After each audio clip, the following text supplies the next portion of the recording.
ఆ నియోజకవర్గంలో అసలైన కాంగ్రెస్ నాయకులను ఆ ఎమ్మెల్యే దూరం పెడుతున్నారా? ఆ ఇద్దరు మంత్రులను కాదని నియోజకవర్గంలో ఏమీ చేయలేకపోతున్నారా?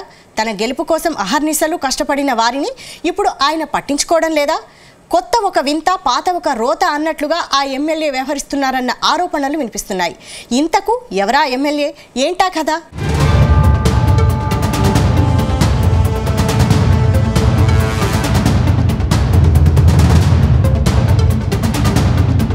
ఖమ్మం జిల్లా వైరా ఎమ్మెల్యే రామ్దాస్ నాయక్ ప్రజా నాయకుడిగా పేరుంది.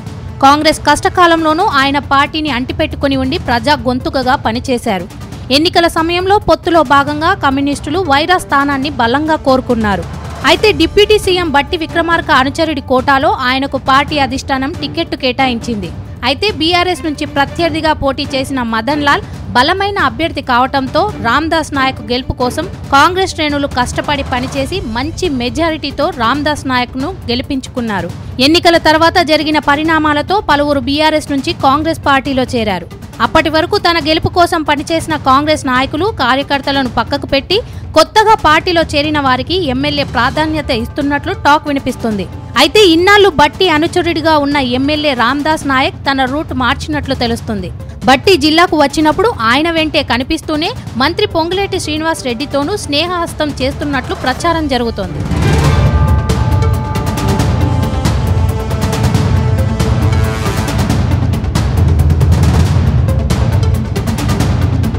వాస్తవానికి వైరా నియోజకవర్గంలో మంత్రి పొంగులేటి శ్రీనివాస్ రెడ్డికి మొదటి నుంచి భారీ సంఖ్యలో అనుచరగణం ఉంది. అందుకే నియోజకవర్గంలో పనులు కావాలంటే మంత్రి పొంగులేటి వెంట ఉండక తప్పని పరిస్థితి కనిపిస్తుంది. ఈ మధ్య కాలంలో బట్టి కంటే పొంగులేటి వెంటే ఎమ్మెల్యే ఎక్కువగా కనిపిస్తున్నారని ఓ వర్గం కాంగ్రెస్ నాయకులు గుసగుసలాడుకుంటున్నారు. అటు ఎమ్మెల్యే గెలుపు కోసం పనిచేసిన వారిని ఆయన పట్టించుకోవటం లేదన్న విమర్శలు వస్తున్నాయి. మరోవైపు ఎమ్మెల్యే రామ్దాస్ నాయక్ ఫ్యామిలీలోని ఓ వ్యక్తి షాడో ఎమ్మెల్యేగా నియోజకవర్గంలో పెత్తనం చేస్తున్నట్లు టాక్ వినిపిస్తోంది. ఎమ్మెల్యే కంటే ఆయన చెప్తేనే పనులు జరుగుతున్నాయని స్థానికంగా ప్రచారం జరుగుతోంది. అటు నియోజకవర్గంలో ఎమ్మెల్యే క్యాంప్ కార్యాలయం ఉన్నా పెద్దగా ప్రయోజనం లేకుండా పోయిందట. ఎమ్మెల్యే పార్టీ క్యాంప్ ఆఫీస్కు సమయం ఇవ్వకుండా ఎక్కువ సమయం తన సొంత ఇంటిలోనే ఉండేందుకు ఆసక్తి చూపిస్తున్నారట. ఇందులో ఓ కారణముందనే టాక్ వినిపిస్తోంది.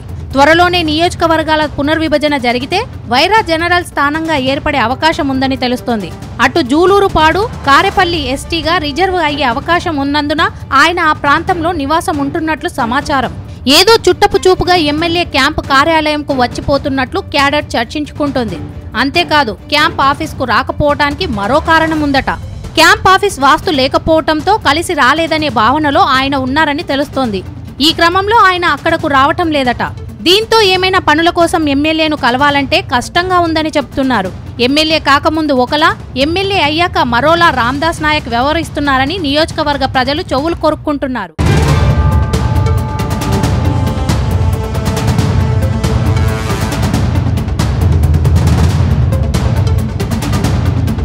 మరోవైపు ఇద్దరు మంత్రులు బట్టి విక్రమార్క, పొంగులేటి శ్రీనివాస్ రెడ్డి మధ్య ఎమ్మెల్యే నలిగిపోతున్నట్లు తెలుస్తోంది. ఒకరితో స్నేహంగా ఉంటే మరొకరికి కోపం వచ్చే పరిస్థితి ఉందని ఆయన భావిస్తున్నారట. దాంతో నియోజకవర్గ అభివృద్ధిపై అది ప్రభావం చూపే అవకాశం ఉందని ఆయన మదనపడుతున్నట్లు సమాచారం.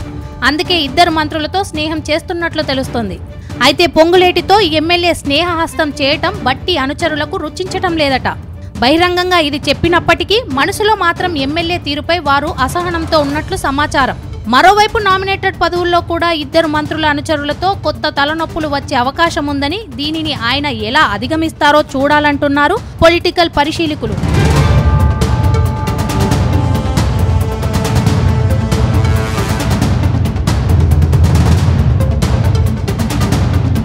మొత్తం మీద వైరా నియోజకవర్గంలో ఇప్పటి వరకు ఎమ్మెల్యేలు అయిన నేతలు రెండవసారి గెలిచిన సందర్భాలు లేవనే చెప్పాలి.